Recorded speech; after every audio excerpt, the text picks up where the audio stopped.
Anda masih di Sportcast Nusantara TV.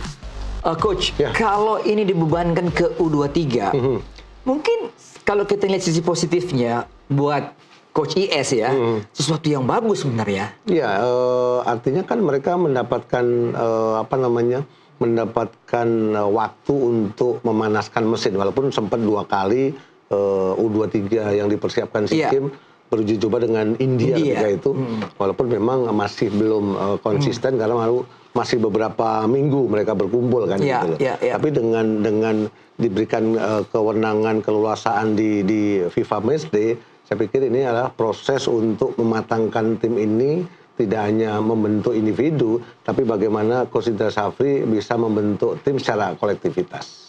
Jadi berarti kesempatan yang bagus juga ya. Betul. Kalau nggak salah lawannya juga udah mulai keluar nih, kan teman-teman wartawan ini yang sering memunculkan tiba-tiba ada report bahwa yang nanti akan main tuh adalah tim-tim kuat dari Afrika, Tunisia, Aljazair, Maroko. Sudah ada bocoran kalau itu terjadi kan menarik ini, Mas Erwin. Iya, selama ini kan yang mungkin menjadi masalah kan adalah lawan uji coba. Waktu mau kualifikasi waktu mau Piala Dunia kan timnas senior kan mau lawan Kuwait, batal juga Kuwaitnya kan. Akhirnya Cina Taipei sama Lebanon gitu. Artinya mendapatkan lawan uji coba itu kan juga nggak mudah gitu ya. Apalagi kalau mendapatkan lawan yang kuat tentu akan menjadi sebuah hal yang bagus gitu ya. Setelah lawan India kan praktis nggak ada. Nggak ada lagi gitu. Tim dibubarkan. Dibubarkan dan nggak ada lagi gitu. Sementara kalau misalnya dilihat SEA Games-nya kan bulan Desember. Jadi waktunya sudah semakin mepet gitu.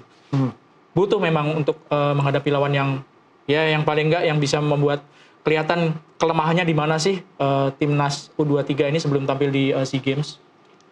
Tapi kalau boleh menambahkan sebenarnya Coach Indra Syafri terbantu juga dengan komposisi dengan skuad yang sudah ada. Karena pemain-pemain ini kan sebelumnya kan ditangani oleh Gerald. Kemudian juga mereka berawal disatukan itu kan dari U20. Artinya kan untuk membangun chemistry, untuk membangun sebuah game plan, style of play kan saya pikir nggak sulit. Apalagi secara individu mereka juga mendapatkan menit bermain di klubnya. Jadi level fitness mereka juga akan terjaga. Tinggal waktu untuk persiapan dan masa recovery untuk mendapatkan peak mungkin yang harus dikalkulasi dengan matang ya. Apalagi kan eventnya kan di Thailand. Nanti. Mas Erwin, ini terkait dengan poin nggak? Kalau misalnya U23 yang dimajukan, lalu kita seri atau kalah atau menang, itu poin kita juga akan bertambah karena PSSI menempatkan U23 sebagai pengganti timnas. Kalau yang tampil U23 nggak masalah. Nggak masalah dengan poin ya, karena kan yang dihitung adalah timnas senior gitu ya. Kalau memang full U23 ya nggak ada poin yang dihitung. Makanya saya bilang tadi sayang sebetulnya ya.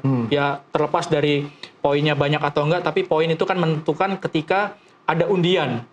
Poin kita semakin rendah, undiannya akan semakin ada di pot yang bawah gitu. Ketemunya akan ketemu sama tim yang kuat. Betul. Nanti akan kepake kalau Piala Asia tuh. Piala Asia 2027 kan Indonesia udah pasti lolos timnas seniornya kan. Kalau poinnya jelek ya masuknya pot yang bawah-bawah, ketemunya akan sama tim-tim kuat gitu. Sekarang posisi kita di 129 ya. Sedangkan Thailand sudah melewati angka 100 ya, sudah masuk ke 90-an. Vietnam juga naik. Malaysia juga naik juga. Ini bagaimana jadi? Kalau tadi terkait dengan juga nanti di Piala Asia kita pot di mana dan posisi kita seperti ini. Ya, ini sebuah sebuah dampak yang memang harusnya bisa diantisipasi ya. Dengan adanya FIFA Matchday, harusnya bisa dimaksimalkan dengan tim nasional senior itu beruji coba. Kemudian ketika menang mendapatkan poin. Tapi faktanya kan di bulan ini memang dilepas begitu saja gitu. Ya resikonya pasti seperti apa yang disampaikan oleh Erwin, bahwa nanti berdampak pada pembagian grup di Piala Asia nanti. Ya berarti kita harus siap nih Mas Erwin. Mau tidak mau. Iya kan? Ada positifnya tadi Coach IS bertemu dengan tim-tim yang bagus, tapi ya poin kita kalau tim-tim sebelah bisa naik ya kita akan semakin turun. Ya, karena kita di FIFA Matchday kan memainkan pemain-pemain under 23 yang memang secara kalkulasi kan tidak dihitung kan gitu. Dan yang harus diingat kan gini, Bang Boy dan Mas Supri, FIFA Matchday ini kan nggak ada setiap bulan, belum tentu setiap bulan gitu. Jadi nggak, sudah ada agendanya. Nggak setiap bulan kita bisa mendapatkan poin untuk mengontrol peringkat kan. Baru ada lagi bulan Maret. Setelah Maret, saya belum lihat lagi kapan gitu. Tapi kan itu kan bukti bahwa November, Desember nggak ada, Januari, Februari, baru ada Maret. 4 bulan kemudian baru ada gitu. Wah, jangan sampai yang tadi Mas Erwin bilang bahwa bocoran dari pengurus bahwa nanti bulan Maret kita baru dapat pelatih. Nah, terlalu lama ya. Iya, soal pelatih. Ini lagi nih teman-temannya Mas Erwin nih, wartawan-wartawan senior ini memunculkan nama si A, si B, si C, bahkan ada nama Roberto Donadoni lagi yang disebut. Kalau Mas Erwin, kalau kalian lihat berdua nih, kita ini cocoknya Eropa atau Asia sih, atau Amerika Latin? Mengacu di 91 ya, saya penasaran dengan kinerjanya, dengan konsep yang dibangun oleh Anatoly Polosin ketika itu. Oh, iya, pelatih dari Rusia. Bahwa etos kerja dibangun. Kemudian stamina memang dikuatkan untuk tidak hanya bermain 90 menit, tapi 120 menit. Dan ketika itu meraih emas. Kemudian mau tidak mau, Sintayong juga memiliki satu cara membangun pondasi yang sangat baik juga. Bagaimana etos kerja, bagaimana militansi pemain-pemain kita juga sejauh ini kan sebenarnya positif saja, dan sampai di round 4 kan sebenarnya kan gitu, ya kan. Kalau harapan saya sih, kalau memang tidak CLBK lagi, ada satu sosok dari Korea juga, Park Hang-seo, yang sempat melatih di Vietnam ya. Tidak hanya senior yang memiliki prestasi di SEA Games, kemudian AFF, tapi bagaimana pembangunan youth development mereka juga sangat baik. Artinya ada regenerasi yang mereka siapkan untuk dalam kurun 5-10 tahun. Coach Supri melihat bahwa pelatih dari Asia ini kok lebih cocok dengan kita. Etos, kultur, dan sebagainya. Ketimbang pelatih Eropa. Walaupun memang ada nama Polosin yang memang luar biasa pada waktu itu. Ketika saya bermain, saya punya pelatih Slimir. Eropa juga, kemudian Henk Willem, Belanda juga, tapi memang Todd Grip pernah juga ya? Todd Grip pernah, ya macam-macam karakternya, tapi ya memang Asia lah yang jelas sudah memberikan bukti, sudah memberikan gelar untuk Vietnam ketika itu, Park Hang-seo. Mas Erwin lihatnya? Kalau dari kultur memang Asia ya mungkin yang lebih cocok gitu ya, dari kultur. Atau pelatih Eropa yang pernah sukses di Asia? Bisa jadi seperti itu. Tapi kan gini, Brasil aja dilatih sama Italia sekarang. Ancelotti yang pelatih Brasil. Jadi itu bisa dipatahkan bahwa kultur itu harus dengan sesama benua gitu. Ya bisa juga seperti itu, tapi ada anomali ketika Brasil memilih Carlo Ancelotti sebagai pelatih. Ya Brasil kan Jogo Bonito. Sementara Carlo Ancelotti kan ya meskipun sudah modern, tapi kan kalau Italia Catenaccio gitu. Identik gitu ya. Tapi itu tadi bahwa kultur Asia, mungkin Jepang atau Korea Selatan yang bisa masuk dengan smooth gitu ya, dengan lancar kalau misalnya ngelatih Indonesia. Tapi yang harus diingat adalah kalau misalnya dilatih oleh pelatih asal Eropa, let's say misalnya Belanda gitu ya.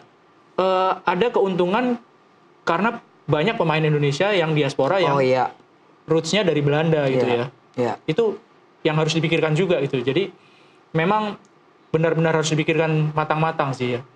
Ya waktu Patrick Kluivert itu ditetapkan jadi pelatih, di-announce di Hotel Mulia waktu itu, ada salah satu pengurus yang sempat bilang ke saya bahwa sebetulnya tuh ada 3. Patrick, Gio van Bronckhorst, sama Frank de Boer gitu. Tapi akhirnya yang dapat Patrick gitu. Nah, akhirnya Frank de Boer belakangan ini kan sempat disebut-sebut lagi. Karena dia free. Gio kan jadi asistennya Arne Slot di Liverpool. Nah, Frank de Boer ini kan juga punya kedekatan, pernah jadi pelatih ketika Pak Erik di Inter Milan. Jadi pelatih kepala. Meskipun prestasinya nggak bagus waktu di Inter. Waktu di Ajax 4 kali juara Eredivisie. Pindah ke Inter nggak bagus. Nah, nama Frank de Boer sempat disebut-sebut lagi sebagai pelatih. Entah siapa yang akhirnya dipilih masih belum tahu kan. Iya. Seperti itu. Tapi kita belajar juga bahwa kita jangan berpatokan kepada nama besar. Iya. Ya. Dan itu terbukti kan, ketika kita mengandalkan nama besar, kenyataannya di lapangan tidak sesuai dengan apa harapan kita, bahkan kita fail di situ. Iya, karena berbicara sepak bola kan kita tidak oke semua negara menginginkan untuk bisa berbicara, mendapatkan tempat berprestasi di Piala Dunia. Iya. Tapi tahapannya kemudian rangkaiannya itu kan panjang. Ada youth development yang harus dikuatkan juga, grassroots-nya yang harus dikuatkan juga. Tidak hanya sebatas tim nasional senior. Iya. Artinya kan harus memilih pelatih yang benar-benar memahami bagaimana sih membangun sepak bola itu gitu. Jadi berarti itu peran direktur teknik yang sekarang ada kita miliki itu ya? Iya. Alexander Zwaers ya. Blueprint-nya harus jelas di situ. Direktur teknik itu pekerjaannya banyak sekali sih. Iya. Bahkan infrastruktur, kan? Infrastruktur aja juga menjadi salah satu tugas dari direktur teknik gitu ya. Menciptakan blueprint mau seperti apa nih sepak bola Indonesia dari yang anak-anak sampai yang senior gitu. Kalau misalnya blueprint itu nggak ada, kemarin kan sempat kan ya Villanesia. Yang dirancang oleh Om Danur sama Luis Mia gitu. Cuman kayaknya kelanjutannya nggak ngerti seperti apa gitu ya dengan perkembangan seperti sekarang gitu. Padahal itu kan sebuah hal yang penting yang harus ditentukan oleh direktur teknik. Memilih atau merekomendasikan pelatih tim nasional dan perangkatnya itu juga salah satu tugas direktur teknik ya. Sosialisasi blueprint itu ke pelatih-pelatih yang ada di klub itu juga salah satu tugas direktur teknik. Jadi memang tugas dari Alexander Zwaers ini sangat-sangat penting gitu ya. Khusus untuk tim nasional ya salah satu tugasnya adalah rekomendasi siapa pelatih yang cocok untuk menangani timnas Indonesia dengan blueprint yang disiapkan oleh dia. Iya. Berarti ya sekarang tugasnya direktur teknik ini begitu penting ini, Bu. Memang ditunggu sekali memang kinerja kemudian juga langkah-langkah yang akan diambil diputuskan oleh direktur teknik yang baru kan gitu. Di saat situasi kursi kepemimpinan atau kepelatihan di senior kosong ya kan. Mau nggak mau kolaborasi dengan federasi harus ada keputusan. Menyinggung soal youth ya. Jadi saya sangat setuju dengan pernyataan Pastur ketika wawancara di podcastnya. Ya kan, memang ada hal yang kita anggap kok gitu ngomongnya. Tapi dari sisi pembinaan usia muda, karena dia melihat bahwa banyak sekali talent-talent yang bagus di Indonesia, baik di barat sampai ke timur, tapi tidak memiliki sistem pembinaan usia muda dan kompetisi. Ini kritik Pastur yang saya pikir tepat sekali, Bu Mas Erwin. Gimana? Kadang-kadang kebenaran itu kan pahit. Ya, menyakitkan. Salah satunya ya beberapa statement dari Alex Pastur gitu kan ya. Dia bilang bahwa di Indonesia dengan lapangan yang nggak rata aja, mereka bisa main dengan sangat bagus gitu, anak-anak gitu. Itu kan fakta sebenarnya kan. Tapi menyakitkan juga lapangannya nggak rata gitu kan. Pemainnya bagus, tapi setelah itu ketika naik ke level atas jadi hilang gitu. Itu kan juga fakta yang sebenarnya tersirat disampaikan oleh Alex Pastur dan itu menyakitkan gitu. Menyakitkan untuk orang-orang yang alergi dengan kritik gitu dan selama ini memang itu kan yang terjadi bahwa sistem pembinaannya seperti apa sih gitu. Apakah PSSI sudah benar-benar maksimal untuk memberikan support di grassroots.